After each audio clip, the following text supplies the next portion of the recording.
Emery, do you really think wearing an expensive dress can change your poor, miserable background? Vanessa Moore's mocking voice echoed through the golden ballroom. Laughter rippled around, followed by condescending glances from the wealthy guests. She took a step closer, her tone sharp as glass. What is this? Are you trying to play Cinderella and find your prince? Do you honestly think you deserve him, Emery Harrington? The room fell silent. Emery slowly lifted her head, calm, composed, her eyes glimmering under the chandeliers. A faint smile curved her lips as she replied softly, Cinderella? I'm sorry, Vanessa. I don't need a prince, because I already own the kingdom. The music stopped. Every whisper froze. And for the first time that night, the world finally saw who Emery Harrington truly was. Hello, everyone, and welcome to Vale of Hearts, where love, pride, and betrayal dance beneath the glittering lights. Tonight's story is called Cinderella Was the Billionaire, before she became the woman who silenced a ballroom of elites. She was just a quiet girl who wanted to live free from the golden cage her father built around her. This is where her story begins. The Harrington Mansion stood in the heart of Manhattan, New York, a symbol of wealth and perfection. Its marble walls gleamed under the morning sun, and crystal chandeliers hung like frozen constellations. Every step inside echoed with quiet luxury. Yet to Emery Harrington, it all felt painfully hollow. At 22, Emery had everything: a penthouse-sized bedroom, closets full of couture, and the Harrington name that could open any door in New York. But none of it belonged to her. Not really. To the world, she was the perfect daughter of Lawrence Harrington, the billionaire behind Harrington Luxe Group, a fashion and real estate empire known for elegance and excess. To Lawrence, Emery was his pride and his project. He decided what she wore, where she studied, and even which friends were appropriate. To him, control was love. To her, it was a golden prison. That morning, sunlight poured through tall windows as Lawrence read the Wall Street Journal at the breakfast table. Emery sat across from him, stirring her coffee absent-mindedly. The silence between them was heavy, not from anger, but from years of unspoken words. Your application for Columbia's graduate program is ready, Lawrence said, not looking up. You'll stay in New York. It's safer. Emery's spoon clinked against the cup. Dad, I've told you, I want to study at the Boston School of Design. It's one of the best for fashion arts, and Lawrence finally looked up, his voice firm but not unkind. Boston is far. You don't need to prove yourself. You already have the Harrington legacy. She smiled faintly, though her eyes dimmed. That's the point, Dad. I want to build something that's mine, not just wear your name. For a brief moment, the man who conquered boardrooms seemed at a loss for words. He sighed, closing the newspaper. You're still young, Emery. The world isn't kind. One day you'll understand why I'm doing this, she nodded. But deep down, she already knew. Love could suffocate just as easily as it could protect.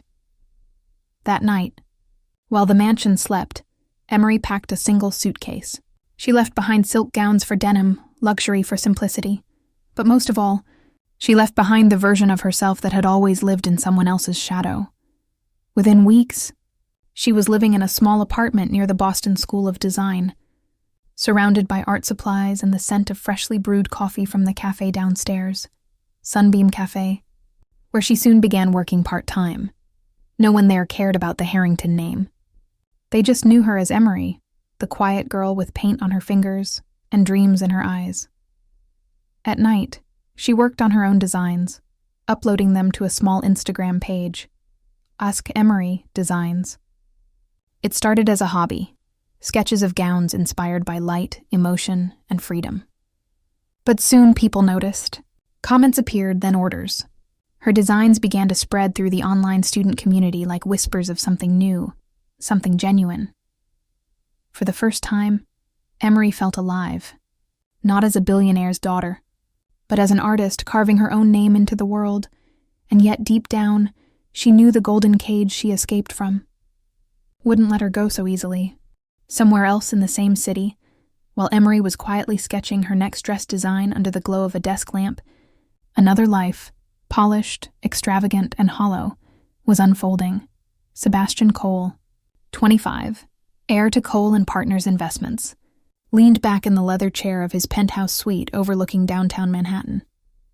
Floor-to-ceiling windows reflected the city lights, dazzling, untouchable, and distant, much like the man himself. He was the kind of person people either envied or despised, impossibly handsome, flawlessly dressed, and effortlessly confident. But behind that charm was a man who had long forgotten what warmth felt like. His parents, two titans of finance, had taught him that love was a transaction. Attention was something earned, never freely given. Growing up in boardrooms and luxury hotels, Sebastian learned to measure his worth in numbers, not affection. When he was 15, his father handed him his first checkbook instead of a birthday cake. Since then, money had been his comfort, his shield, and his weapon. And tonight, it was his company. He poured himself a glass of scotch and glanced at his phone. A dozen missed calls, all from Vanessa Moore, his girlfriend of 2 years and heiress to Moore Atelier, a prestigious fashion house. Vanessa was beautiful, stylish, and utterly exhausting. She thrived on attention. His, the world's, anyone's. And when she didn't get it, she punished him with silence, drama, and designer tears. That evening, after an argument over something as trivial as his delayed reply to her message, Vanessa had dramatically packed her bags and flown to Paris. No goodbye, no explanation, just a post on Instagram. Sometimes a queen needs to remind her king who she is. Sebastian had only sighed when he saw it. There was no anger left, just fatigue. A few hours later, he found himself at Lux Lounge, the private bar where he and his friends, all sons of CEOs and heirs to old money, gathered whenever their lives felt too quiet. The place reeked of expensive whiskey and arrogance. Bro, Vanessa really took off again? One of them chuckled, tapping his cigar.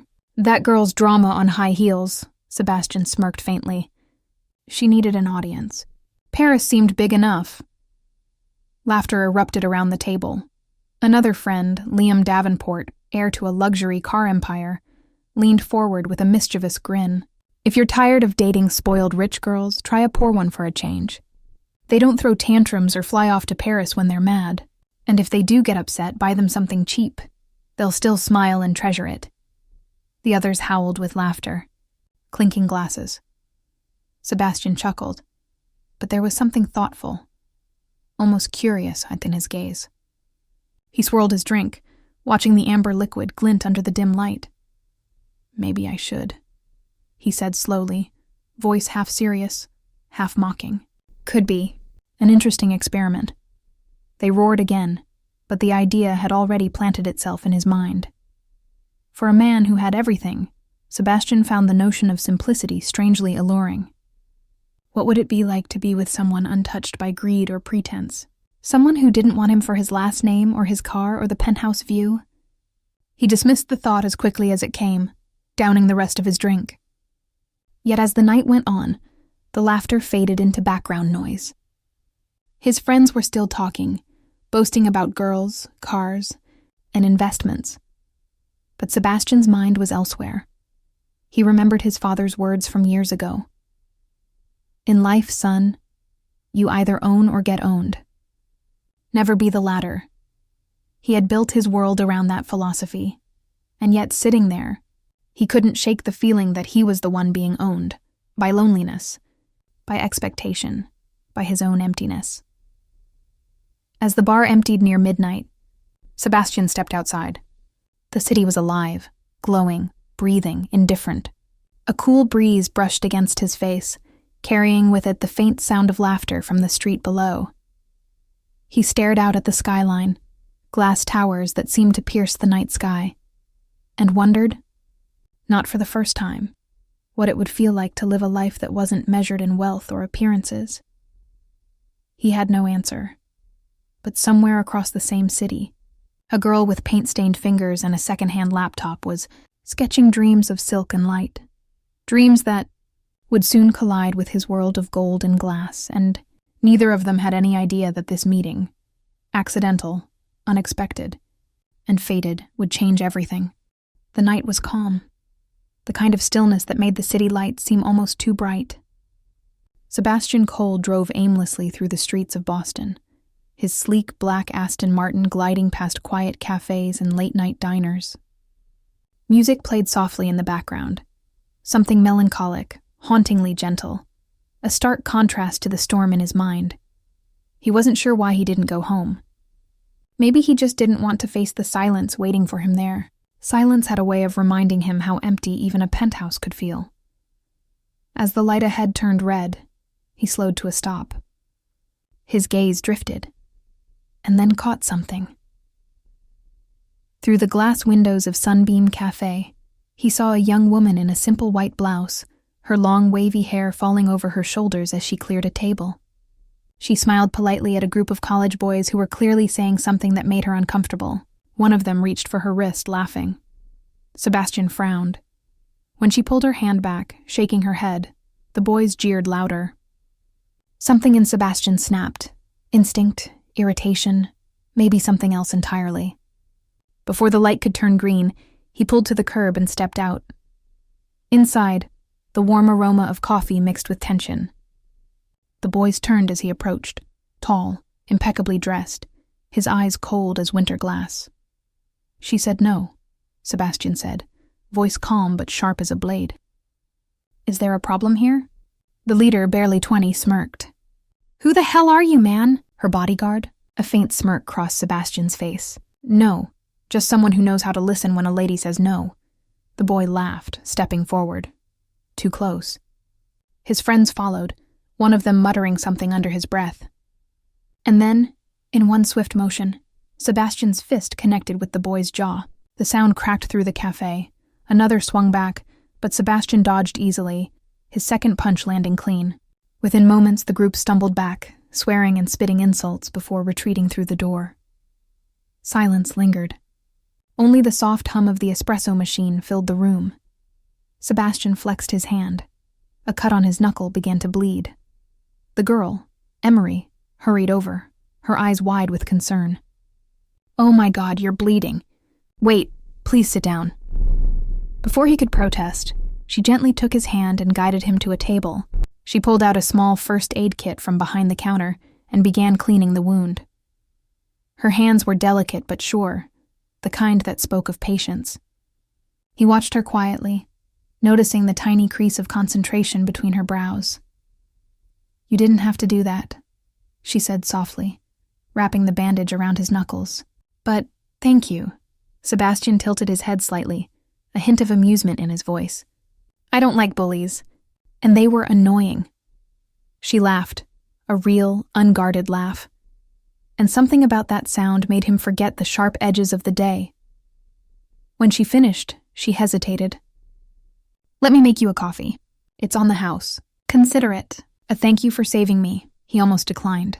He didn't do gratitude, didn't do small talk, but something about her tone, the sincerity, made him pause. Sure, he said finally, leaning back. Surprise me. As she worked behind the counter, he studied her. The way she hummed softly under her breath, the faint smudge of charcoal on her wrist. She wasn't dressed like the women he knew. No designer brands, no diamond jewelry, just simplicity, realness. When she set the cup in front of him, she smiled. Here, my favorite, caramel latte with a hint of cinnamon. Comfort in a cup. He took a sip. It was warm, smooth, unexpectedly comforting. You made this? She nodded. I make all the drinks here, and some of the decorations too. She pointed toward a small display of fabric sketches and miniature dresses by the window. He looked closer. They were beautiful, intricate, elegant, alive. You designed these? A shy blush touched her cheeks. Yes, I study fashion design. I take small commissions online, but it's mostly just for fun. Fun? He echoed. That looks like talent. Her smile widened, and for a moment, Sebastian felt something stir. Something unfamiliar and unsettlingly soft. That night, when he left, he couldn't stop thinking about her. About the way she'd looked at his hand before tending to it. About her laughter. About how her world, small, modest but filled with life, felt warmer than anything his could offer. The next evening, he returned to Sunbeam Cafe. He told himself it was coincidence. But coincidences don't happen 3 nights in a row. Each time, Emery greeted him with the same gentle warmth. Sometimes they talked about art, sometimes about life. She asked questions no one had ever cared to ask him. Not about money or business, but about what he liked. What he dreamed of. At first he deflected with sarcasm. "Dreams are for people who can afford to fail," he'd said one night, but she just smiled. "Then maybe you're the richest person alive, Sebastian. You can afford to dream as much as you want." He didn't know how to respond to that. Days turned into weeks. He started helping her carry boxes, delivering her designs to clients, even waiting after closing time just to talk. Her world was small, but it was real. The scent of coffee, the cluttered sketchbooks, the laughter that came so easily, and in that small world, Sebastian found something he hadn't felt in years: peace. He began to remember the joke his friends had made at Luck's Lounge. "Try a poor girl. They're grateful." But this, whatever this was, didn't feel like a game anymore. Emery wasn't grateful because he was rich. She didn't even know he was. She was kind simply because that's who she was. And for the first time in his life, Sebastian Cole, heir to a billion-dollar empire, felt seen. 2 months later, on a quiet evening after closing, he finally asked her out. His tone was confident as always, but his heart beat faster than he cared to admit.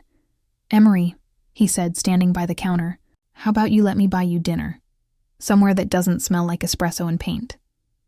She looked up, surprised, then smiled. "If you promise not to punch anyone this time." He laughed, really laughed. Deal. That night marked the beginning of something neither of them expected. They walked through city streets, shared ice cream by the pier, and laughed under streetlights. Emery showed him a world that money couldn't buy. A world of simplicity, joy, and unguarded honesty. And somewhere along the way, Sebastian realized this wasn't an experiment anymore. It was real. Nearly a year had passed since that night at Sunbeam Cafe, the night their worlds collided. The seasons changed, and so did Emery Harrington. She graduated with honors and finally launched her own fashion line, EH Atelier, a tiny studio tucked in a quiet corner of Brooklyn. Her days were long but full of purpose, designing dresses for real women, not socialites. She poured her soul into each stitch, every piece reflecting the kind of beauty she believed in: sincere, unpretentious, alive. And though she'd never say it out loud, part of her drive came from him. Sebastian Cole. They had drifted apart months ago. His visits grew less frequent, his calls shorter, his voice colder. And when the silence came, complete, absolute, she didn't chase after it. She told herself love wasn't meant to beg. Still, on quiet nights, she'd catch herself glancing at the bandage kit behind the counter, the one she'd used on him that very first night. One sunny afternoon, her assistant rushed in with a letter. "Emery, look! It's from the Cole family residence. They want a custom gown for a client named Vanessa Moore." Emery froze. The name hit her like a wave of cold water. Vanessa Moore, the glamorous heiress, a face she'd only seen in tabloids. She was famous for her beauty, her arrogance, and her on-and-off relationship with Sebastian Cole. Her fingers trembled slightly as she opened the envelope. The request was professional, polite, a rush order for a birthday gala dress. Nothing out of the ordinary. Still, her heart whispered a warning she didn't want to hear. 3 weeks later, the dress was finished. A masterpiece of soft champagne silk and hand-stitched crystals that caught the light like morning dew. Emery packed it carefully, took a cab across the city, and found herself standing before the tall iron gates of the Cole residence in Manhattan. The air was colder here, sharper, almost too clean. The kind of place where everything was polished to perfection, and imperfection didn't belong. She rang the bell. Moments later, the door opened, and there he was, Sebastian Cole. He stood frozen, his usual composure cracking for the briefest moment. His eyes widened. disbelief, guilt, and something softer flickering beneath. Emery. His voice was barely above a whisper. Her breath caught in her throat. You live here? Before he could answer, a familiar voice floated from behind him. Smooth, confident, and painfully familiar. Sebastian, who's at the door? Vanessa Moore appeared at the top of the stairs, radiant in a silk robe, her blonde curls cascading like golden ribbons. She looked down, her lips curving into a smile that didn't reach her eyes. Well, isn't this adorable? She said, descending slowly. You're the designer who made my gown, right? Emery Harrington, was it? Emery forced a polite smile. Yes, Ms. Moore. I came to deliver your dress and ensure the fitting goes smoothly. Vanessa's gaze swept over her from head to toe. Simple blouse, modest heels, no jewelry. Then, almost theatrically, she looped her arm through Sebastian's. Oh, how lovely. You've done such a good job for someone with such humble roots. Sebastian flinched slightly. Vanessa, but she didn't stop.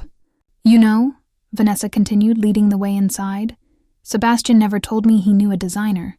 Such a small world, isn't it? Emery's pulse hammered in her ears. She followed them into the grand living room. Marble floors, crystal chandeliers, walls lined with art worth more than her entire studio. Vanessa gestured to a mannequin. You can hang the dress there. Emery obeyed, setting the gown carefully onto the stand. She wanted to leave as soon as possible, but Vanessa's voice cut through the silence again. Why don't you stay for the fitting? I'd love your opinion. It wasn't a request. Minutes later, Vanessa stepped out in the gown, the perfect fit, elegant, and radiant. She turned to Sebastian, her expression coy. Well, she asked, how do I look? Sebastian hesitated. His eyes flicked between the two women, the one wrapped in silk and diamonds, and the one standing quietly in the corner, hands clasped to hide their trembling. You look. He swallowed hard. Beautiful. Vanessa's smile widened, victorious. But Emery saw it. The flicker of pain in his eyes, the way his jaw tightened, the regret that lingered behind his words. She forced herself to smile, pretending not to notice. Then Vanessa laughed softly, turning back to Emery. You know, my dear, Sebastian has very expensive taste. He hates the smell of coffee. Says it reminds him of lesser things. He prefers Hermes. Don't you, darling? Her tone dripped with mockery. Sebastian's voice was low. Vanessa, that's enough. But Vanessa ignored him. She walked closer to Emery, circling her like a cat playing with its prey. Tell me, Emery, she whispered. Did you really think men like him fall for girls like you? Sweet, innocent, poor? I'm sure it was fun while it lasted. Something shattered quietly inside Emery's chest. Sebastian took a step forward. Vanessa, stop! Vanessa turned to him sharply, eyes blazing. Why, am I wrong? Then, with a cruel smile, she reached into her clutch, pulled out a few $100 bills, and tossed them onto the floor. There, consider that your tip. Oh dear, did I drop those? The money fluttered around Emery's shoes like fallen leaves. For a moment, no one spoke. The sound of Emery's breathing filled the silence. She bent down, not to pick up the bills, but to gather her things. Her hands shook as she zipped her portfolio shut. Her eyes glistened, but her voice remained steady. Thank you for your business, Ms. Moore. I'll see myself out. Emery. Sebastian stepped forward, but she stepped back. Her voice cracked. Don't. He froze. For a split second their eyes met, his full of remorse, hers full of heartbreak. Then she turned and fled, her footsteps echoing down the marble hall. The front door slammed shut behind her. Sebastian stood there silent, the air heavy with shame. Vanessa crossed her arms, smug. Well, that was dramatic. Are you really going to chase after her? He didn't answer.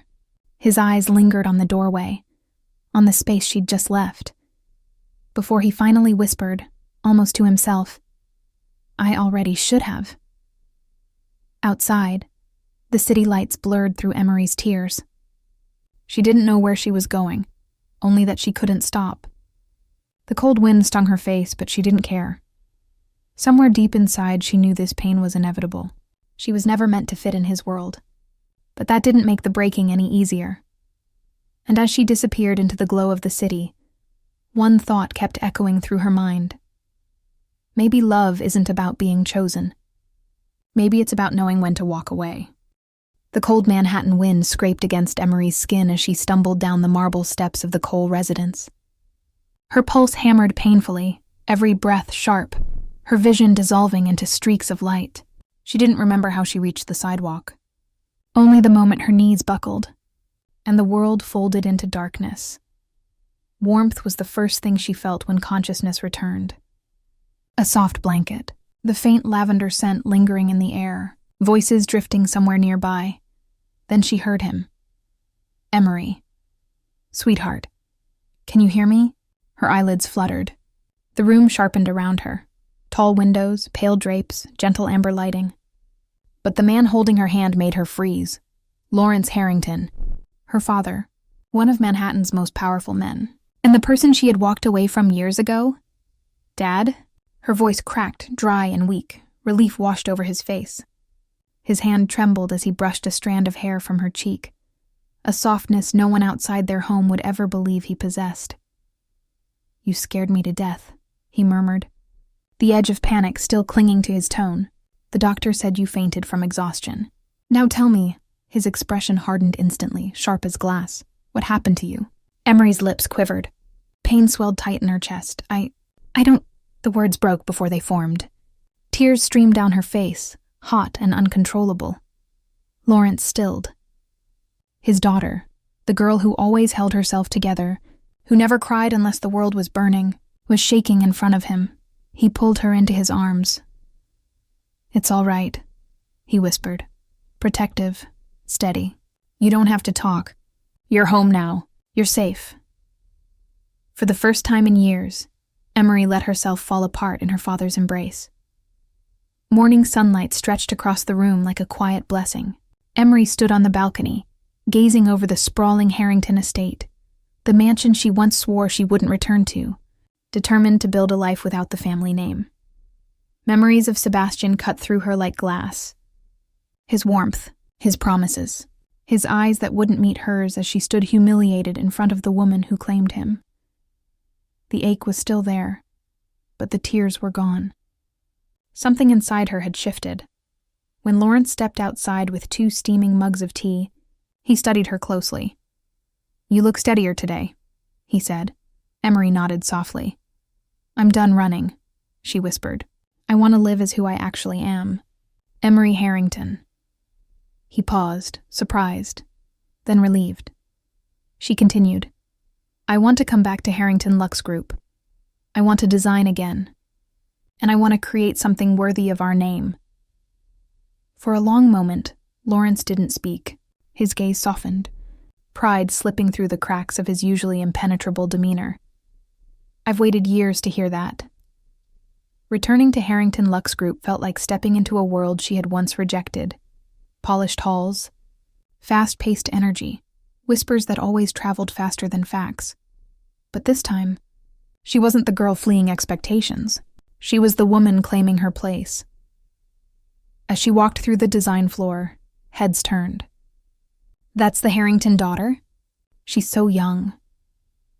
Bet she's just another privileged heiress." Their assumptions didn't touch her. During her father's formal introduction, Lawrence stood with unmistakable authority. "This is Emery Harrington. She will lead our new haute couture division." The murmurs exploded. But Emery simply placed her sketchbook on the table and let her work speak. In the weeks that followed, the company fell silent, in awe. Her designs were sharp yet delicate, bold yet infused with something hauntingly emotional. Every stitch seemed to carry the echo of her heartbreak, her collapse, her rise. When her first mini collection debuted internally, the reaction was immediate. A Paris retail mogul went still. "This is genius," a senior critic breathed. "She has an eye this generation hasn't seen." Buyers began fighting to secure exclusive pieces before the collection even launched. Harrington Lux soared overnight.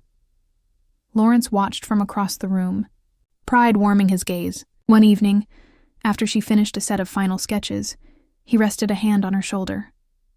You don't need the Harrington name anymore, he said quietly. Your work stands on its own. Emery smiled. Small, genuine. Thank you, Dad. He squeezed her shoulder. From this moment forward, you have full creative control.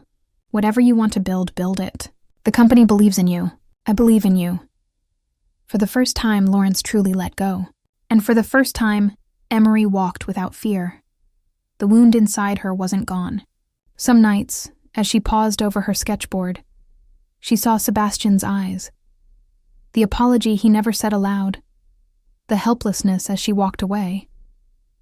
But every time her chest tightened, she exhaled and released it because she was becoming someone else. Stronger, brighter. A woman forged from her own ashes. Emery Harrington was no longer the girl stitching dresses in a tiny apartment after cafe shifts. She was rising, luminous, unstoppable, a name the fashion world would soon be forced to remember. Whispers began drifting through Manhattan's elite circles. The Harrington heiress has returned, and this time, no one would dare underestimate her again. A full year had passed since that fateful night when Emery collapsed on the cold pavement. Her heart shattered and her world flipped upside down. Now she was no longer the timid designer who stitched dresses in silence. She was Emery Harrington, the reborn heiress of Harrington Luxe Group, elegant, poised, and untouchably radiant. The Grand Empire Hotel in Manhattan glittered that evening. Crystal chandeliers dripped from the ceiling like frozen waterfalls. Champagne sparkled, laughter echoed, and the city's elite filled the ballroom. It was a night that would be written into business columns the next morning. The night the new heir of Harrington Luxe would be revealed. Sebastian Cole stood near the bar, his posture immaculate, his expression unreadable. Vanessa Moore clung to his arm, dressed in a silver gown that shimmered like liquid mercury. She leaned closer, smirking. They say the heir's a young designer. Mysterious, talented, and apparently breathtaking. What a cliché. Sebastian didn't respond. His mind had been restless for weeks, haunted by a pair of gray eyes and the sound of a woman's voice saying, "I trusted you." And then, suddenly, the grand doors opened. Every head turned. A soft hush swept across the ballroom as Emery stepped in. Her gown was pure white silk, flowing like moonlight. The fitted bodice hugged her curves, and the train shimmered under the chandeliers. She didn't need jewelry. Confidence itself was her crown. Whispers rose through the crowd. Who is she? She's stunning. And then someone gasped, "Wait! Isn't that the dressmaker Vanessa insulted last year?" Vanessa froze. Her smile faltered for just a second before she recovered, masking her fury with a saccharine grin. She picked up her champagne flute and glided toward Emery, voice honeyed but venomous. Well, I didn't expect you'd have the nerve to show your face here. Still chasing Sebastian, are you?" The room went deathly still. Emery met her gaze, calm, unflinching. There was no fear in her eyes anymore, only quiet power. Vanessa's smirk sharpened. "Emery, do you really think wearing a designer dress can wash away where you came from? People like you will always be beneath us." Laughter rippled through a few onlookers, nervous, cruel. Vanessa took another step, her voice slicing the silence like glass. "What is this, then? Are you trying to play Cinderella and find your prince? Do you honestly think you deserve him, Emery Harrington?" The ballroom froze. Emery slowly lifted her chin, eyes glimmering beneath the lights. A faint smile touched her lips. "Cinderella?" She repeated softly. "I'm sorry, Vanessa. I don't need a prince, because I already own the kingdom." Gasps broke through the room. Someone whispered, "Did she just—" Vanessa's composure cracked. Her face twisted in rage. "Oh, really?" she hissed. "You think you're somebody now?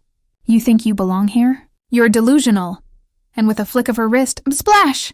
Red wine splattered across Emery's pristine gown. A collective gasp filled the air as the crimson stain bled through the white fabric.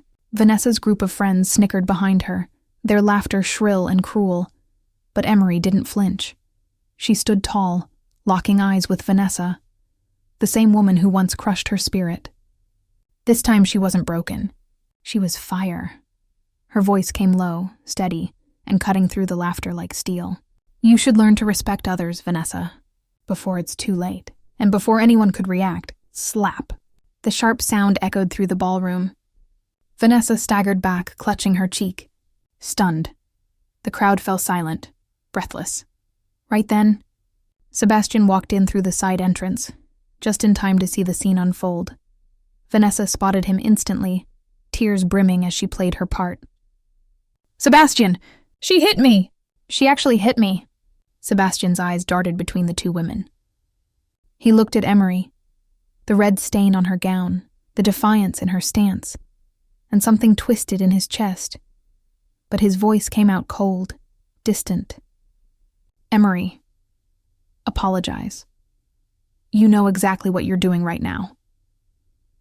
Emery turned her head slowly, her expression unreadable, then met his gaze. Her eyes, once full of affection, were now sharp as shattered glass. "Who are you?" she said quietly, "to think you can tell me what to do?" Sebastian froze. The words hit him like a blade. Before the tension could snap, the booming voice of the MC filled the air. "Ladies and gentlemen, may I have your attention? It's time to announce the new heir of Harrington Lux Group." Every spotlight in the room turned toward the main staircase. A man with dignified silver hair and a commanding aura stepped down. Lawrence Harrington himself. Gasps rippled through the crowd. Few had ever seen the reclusive CEO in person. He crossed the room, his gaze sharp as steel, until it fell on Emery. His expression shifted from curiosity to anger as he saw the ruined dress. He marched forward, voice thunderous. "Who did this to my daughter?" The entire room went still. Vanessa's smirk vanished. Sebastian's face drained of color. Emery, however, remained serene. She placed a gentle hand on her father's arm. "It's all right, Dad," she said softly. "It doesn't matter." The single word, "Dad," exploded through the hall like a gunshot. Gasps erupted. "She called him—" "No way. Emery Harrington? The heir?" Lawrence turned toward the stunned audience, his tone now calm but commanding.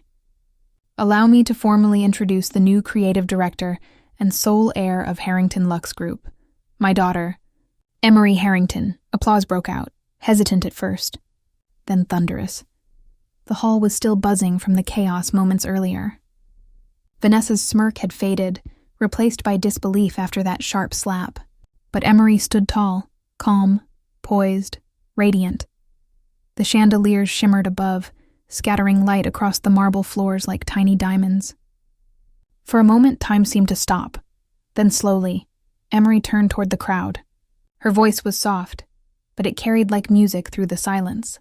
Harrington Lux was built not just with money, but with vision and with respect. She paused, eyes sweeping across the faces watching her. "Some people spend their lives chasing crowns. But true power," she said, locking eyes with Vanessa, "is knowing you never needed one." Applause erupted, first hesitant, then thunderous. Emery's lips curved into a serene smile.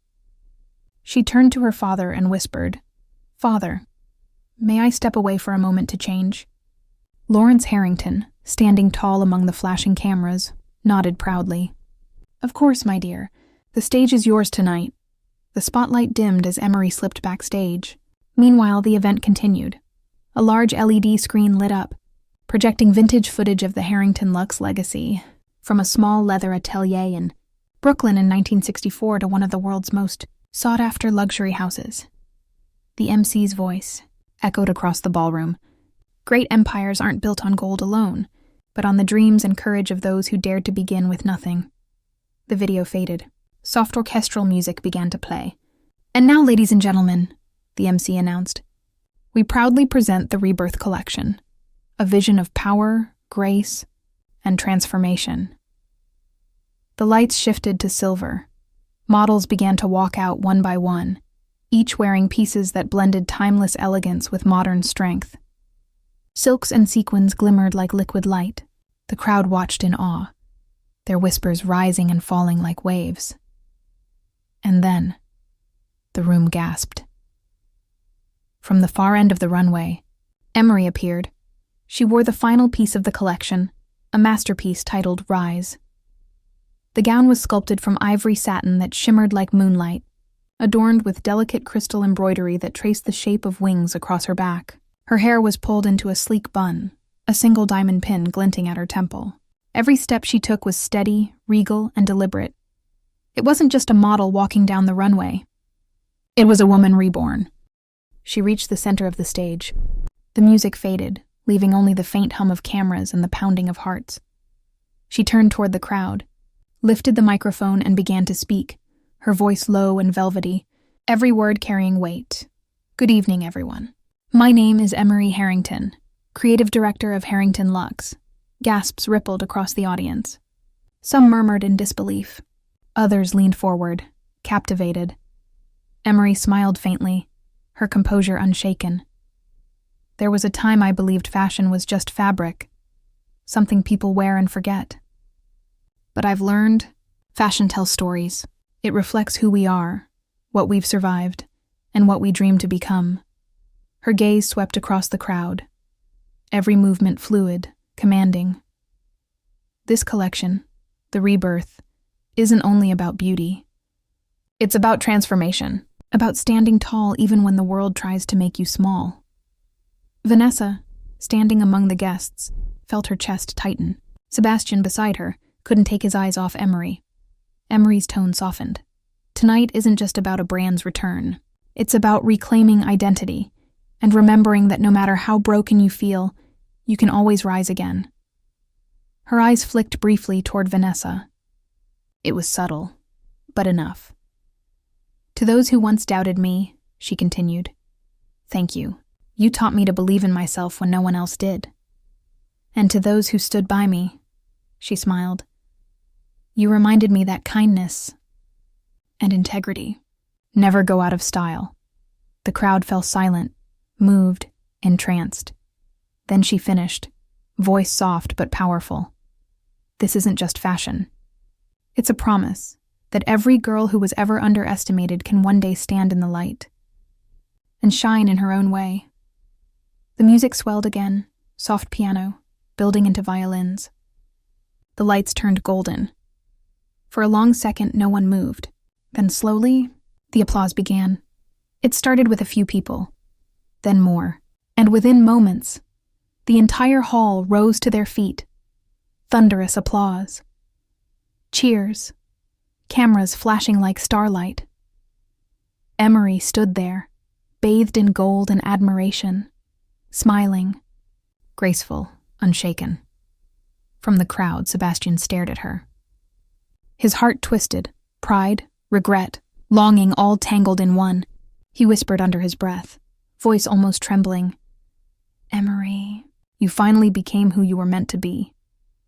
Vanessa turned to him, jaw tight, the fake smile fading from her lips. But Sebastian didn't even glance her way. His eyes never left the stage. Emery took one final bow, her gown sweeping behind her like a wave of light. When she looked up, her father was watching her from the front row, eyes shining with tears he didn't bother to hide. For the first time, she felt completely at peace. That night, it wasn't just a new collection that was unveiled. It was the rebirth of a woman who had once been broken, now radiant, untouchable, and whole. The night after the gala, the name Emery Harrington was on everyone's lips. The video of her standing tall in her ruined white gown, calm, poised, and declaring, "I already own the kingdom," had spread across every social media platform. What people didn't see, however, was the storm that followed. Lawrence Harrington didn't sleep that night. He replayed the footage over and over. Vanessa's cruel laughter, the spilled wine, Sebastian's cold indifference. His jaw tightened with every second. He had spent years searching for his lost daughter, and now that he'd finally found her, the world had dared to humiliate her in front of him. By morning, the decision was made. Inside the executive boardroom of Harrington Luxe Group, tension was thick enough to cut through. Lawrence sat at the head of the table, a single file before him. His tone was calm, but the kind of calm that comes before destruction. "Effective immediately," he said, his gaze sweeping across the room. Harrington Luxe will terminate all existing partnerships with Cole & Partners and More Atelier. A murmur of shock rippled through the board.